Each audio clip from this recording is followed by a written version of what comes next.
state directly from solid to gas without changing into liquid state is called sublimation, and the direct change of gas to solid without changing into liquids is called deposition.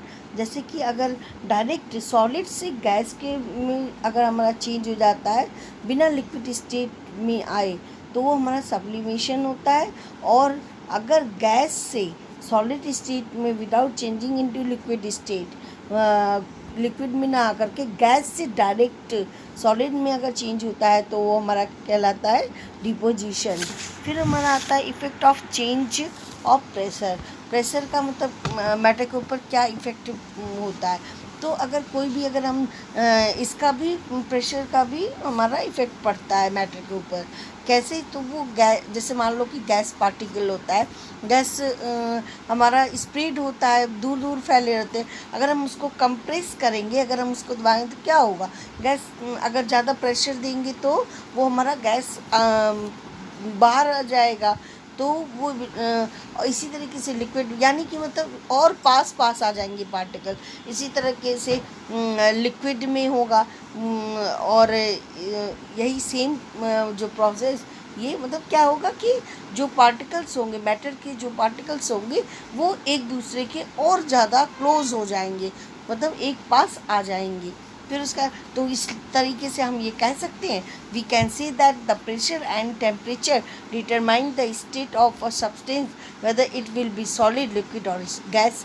चाहे कोई pressure का और temperature का liquid हो या solid हो या gas हो, इस पर अपना इफेक्ट पड़ता है। Next topic is evaporation.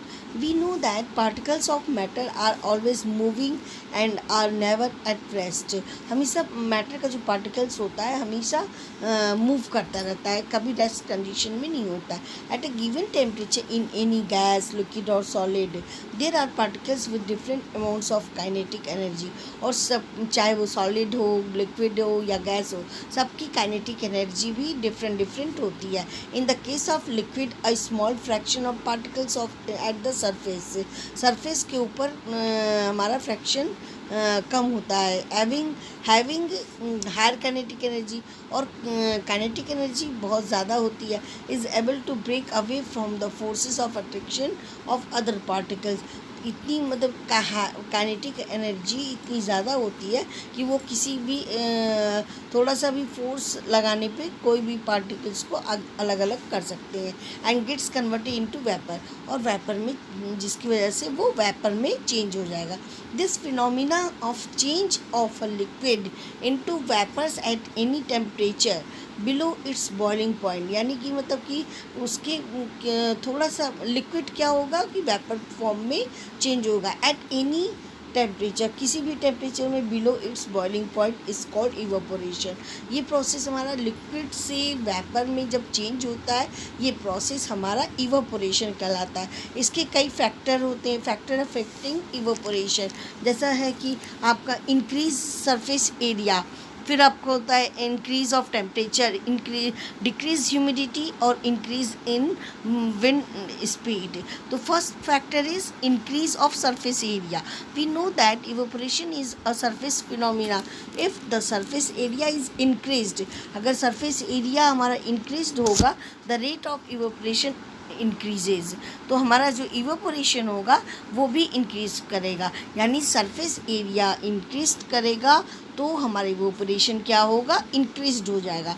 For example, while putting cloth for drying up we spread them out and increase of temperature.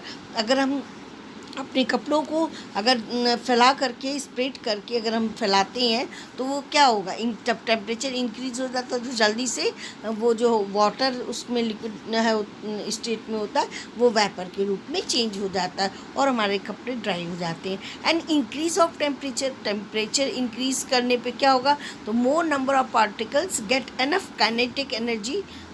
तो अगर टेम्परेचर इंक्रीज करेंगे तो काइनेटिक एनर्जी इंक्रीज होगा, तो क्या होगा, फिर लिक्विड स्टेट से वेपर स्टेट में चेंज हो जाएगा।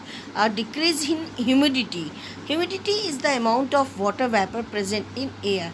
क्या होता है कि एयर में वाटर वेपर प्रेजेंट होता है पहले से ही ह्यूमिडिटी होने के कारण, the air around us can not hold more than a definite amount of water vapour. पहले से ही अगर हमारा वाटर अगर एटमॉस्फेयर में रहेगा तो जब वाटर वेपर के रूप में जब चेंज होगा, जब किसी मतलब गिवन अगर हम जो भी टेम्परेचर में गिवन टेम्परेचर में, तो वो क्या होगा उस समय if the amount of water in air is already high the rate of evaporation decreases. यही कारण है कि रेनी सीजन में हमारा जो कपड़ा होता है वो जल्दी नहीं सूखता है, क्योंकि एटमॉस्फेयर में वैसे ही ह्यूमिडिटी होती है, यानी कि ये वाटर वैसे ही होता है, उसमें अगर वाटर वेपर के रूप में जब चेंज होगा तो कैसे फिर और ज़्यादा इंक्रीज़ होगा, तो इस वजह से वो उतना एक्सेप्ट नहीं हो पाता है। तो इसलिए रेनी सीज़न में क्या होता है, हमारे कपड़े थोड़ा टाइम लेते हैं सूखने में।